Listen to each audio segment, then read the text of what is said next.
অনেক ইঁদুর দৌড়ে যাচ্ছে, যাচ্ছে তো বিছনাতে উঠে যাচ্ছে, মশারির তলে ঢুকে যাচ্ছে।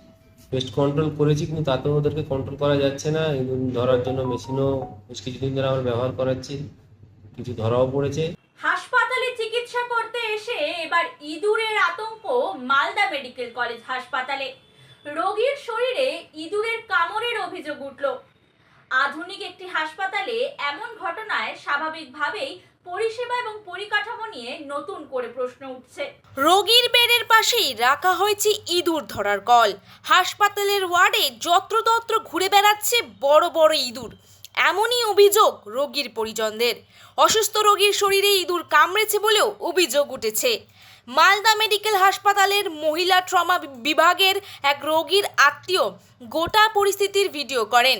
সেই ভিডিও সমাজ মাধ্যমে ছড়িয়ে পড়তেই শুরু হয় চাঞ্চল্য, যদিও ভিডিওর সত্যতা যাচাই করেনি হিন্দুস্তান নিউজ পয়েন্ট। এক রোগীর পরিজনের অভিযোগ, চারিদিকে অনেক ইঁদুর ঘোরাফেরা করছে, রোগীর বিছানাতেও উঠে যাচ্ছে, যার জেরে আতঙ্কে রয়েছেন তারা। অনেক ইঁদুর দৌড়ে যাচ্ছে, যাচ্ছে তো বিছনাতে উঠে যাচ্ছে, মশারির তলে ঢুকে যাচ্ছে। ইঁদুরের উৎপাতের সমস্যার কথা স্বীকার করে নিয়েছেন হাসপাতাল কর্তৃপক্ষ।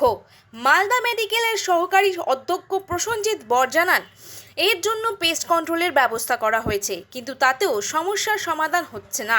ইঁদুর ধরতে কল পাতা হয়েছে।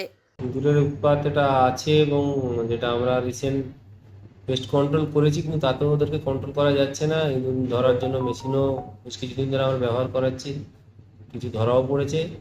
এটার মেন সমস্যা ওরা আছে ফল সিলিংয়ের ওখানে উপরে উঠে যাচ্ছে।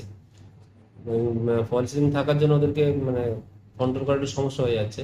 আমরা তবু পেস্ট কন্ট্রোল করছি, ইঁদুর ধরার অন্য কোনো ব্যবস্থা আছে কিনা সেটা দেখছি। শুধু ইঁদুরের উৎপাতই নয়, হাসপাতাল চত্বরে অপরিচ্ছন্নতা নিয়েও উঠছে প্রশ্ন। পাইপলাইনের সমস্যায় জল জমে থাকছে বিভিন্ন জায়গায়। রোগীর পরিজনদের প্রশ্ন, এমন পরিবেশে চিকিৎসা করাতে এসে মানুষ কিভাবে সুস্থ হবেন? Bureau report, Hindustan news point.